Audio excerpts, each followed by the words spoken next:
Hey, I was really proud of the way our team came out and played today. We want to kind of build on the competitive momentum that we really sort of established last week in the way we competed in the game, do a little better job of executing. And I was really pleased with the way we came out, especially offensively, to score, I think, touchdowns on the first 5 possessions and the field goal on the 6th. And, so we executed better. And, I think our players made some improvement. It was great to be able to play a lot of players, out there today. Obviously, some of them did some good things, and some of them have some things that we need to correct. But I think the experience creates the best learning opportunity for every guy that got an opportunity to play. Blake has made a significant improvement, as a quarterback. This is probably the first time that he's really played where we really allowed him to sort of run the offense. And, when we put him in there today, I said, look, I don't want to run any quarterback runs. He needs to run the offense, just like he has to play. And I thought he did a really good job. I thought AJ did a good job in the game. Chris Black, obviously, D. White, made an outstanding catch down in the back of the end zone. So I thought our efficiency was really good. Defensively, we gave up a couple big plays, playing a lot of guys, rotating guys around. One time we didn't have, corner. First play of the second half, guy thought he was just in a nickel, but he was really supposed to be in regular too. So some of those things got a little sloppy at times, but I think the benefit far outweighs the consequence in terms of the experience that those guys were able to gain. So really pleased and proud of the way our guys came out and competed today. And I'm sure there's lots of things that we can work on to improve, and I think it'll be important for us to improve because we've got a 4-game stretch here of SEC teams that are all pretty good, and that's going to be important for us to start playing our best football right now. Starting right with Eric. Coach, offensive tackle can be one of the tougher spots for a true freshman to kind of make a mark. What has Grant Hill done well so far this year, and what areas does he need to improve upon? Grant Hill is very, very intelligent, very bright guy, very football smart. It's very important to him, so he's very much committed, has a lot of pride in performance.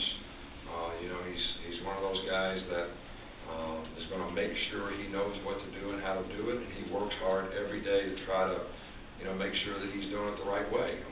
From a character and attitude standpoint, you couldn't ask for a guy that has better intangibles. When you have great intangibles, that's what helps you sort of accomplish whatever your goals are, whatever your vision is for what you want to do. Because you got to have character and you got to have great intangibles, and that's what sort of brings it out. So that's really what he's got. That's really what he's done.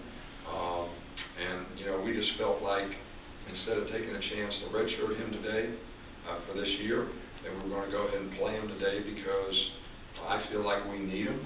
I think it creates some competition. I think he's very close to being one of our 5 best players.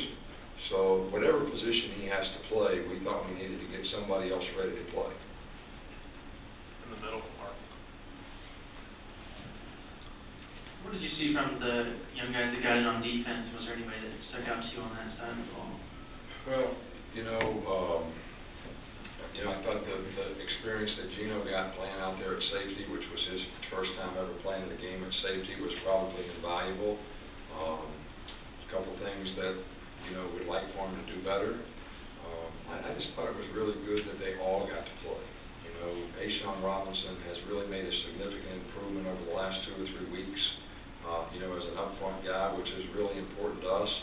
We didn't play Pagan today. He strained his shoulder a little bit in practice. He probably could have played today, but we just didn't want to push it, didn't want him to re-injure, didn't want to push him.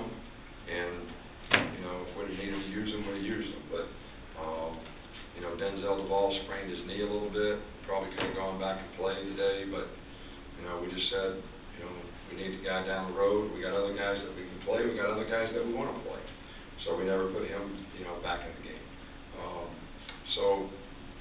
Other than that, I don't think we had any other significant injuries.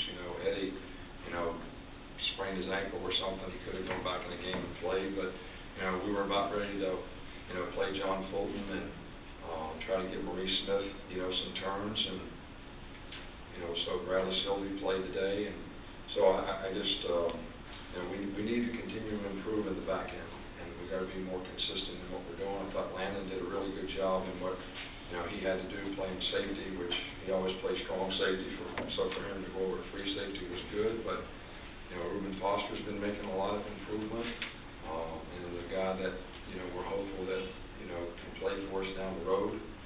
Xavier Dixon, we feel like is a starter on our team, got a lot of turns last week, got a lot of turns this week, so all those guys I think are helping, and we need to improve our depth, up front on defense, and continue to have the competition in the secondary so that we continue to improve. Andrew? I know you mentioned this on your radio show Thursday, but can you just talk about the process of getting Landon Collins and Gino ready for this game today, with you meeting with them, I guess, early before practice and things like that? Well, they just both, get out of class. We usually start meetings at 2 o'clock, and, we do a lot of install stuff, and we don't have a lot of time for individual, type, meetings. You watch a little practice tape from the day before, and you can make corrections and teach on that, but those guys came in at 1:15 every day, so for 45 minutes, I would just meet with them about, basic fundamental things, and then I would show them teaching tapes, right, of guys doing it correctly, whether it's getting to your landmark in cover 2 or how to play cover 7 or whatever the circumstance was. So I think, those days really helped those guys because it gave them a visual of, this is how we're supposed to do it and why. And, I think that extra time is just really beneficial, to helping the players.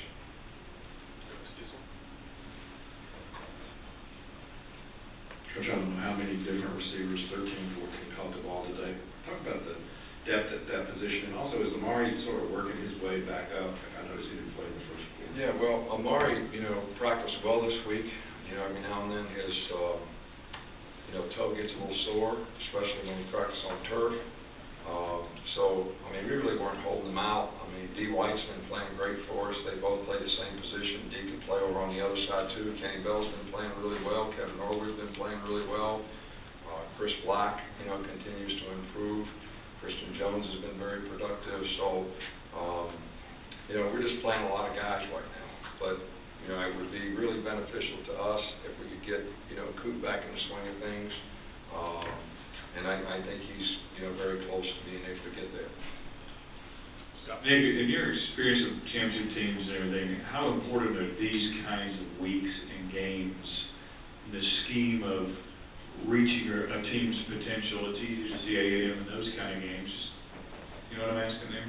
Yeah, well, I think what's really important in games like this is that your players go out and, you almost look at it like we have a faceless opponent here, right? And this is all about us, what we need to do to improve, and let's go out there and execute and improve and do the things that we need to do that are going to carry over from a confidence standpoint as well as an ability to execute standpoint when you play the next time, which is going to be an SEC game. The second part of it is if you do that part right, then you have an opportunity to play a lot of other players, which we have not had a lot of opportunity to do this year. And we need those guys to get some experience, make some mistakes, so that they can learn from those things. And I think it creates an awareness, especially with young players, of how important it is to prepare and pay attention to detail and get ready to play, because a lot of those guys are one injury from having to play. So I think those two things are probably the greatest benefit. And it was great to be able to play all those guys and dressed a bunch of guys today, and I think we played almost 70 players. Last one, Edward. I know that you spoke to it earlier in the week, but is there any new update on Clinton Dixon? There's Do you anticipate going? There's really no information. I don't have any new information. And when we get new information, we'll certainly pass it along to you. And the guys playing behind him, Landon, Gino, what do you expect from them going forward? Well, I'm hopeful that they continue to improve. Landon Collins has been a really good player for us in whatever role we put him in. He's, a fantastic special teams player. He also has played with 6 defensive backs in the game, so he's played a significant role, and now he's playing safety. And he did a good job out there today. So, and I think that experience will help him feel more comfortable and confident. Gino hasn't played safety as long, so that'll continue to be a work in progress, but Gino's got the right attitude, wants to do well, works hard, and we have every confidence that he has the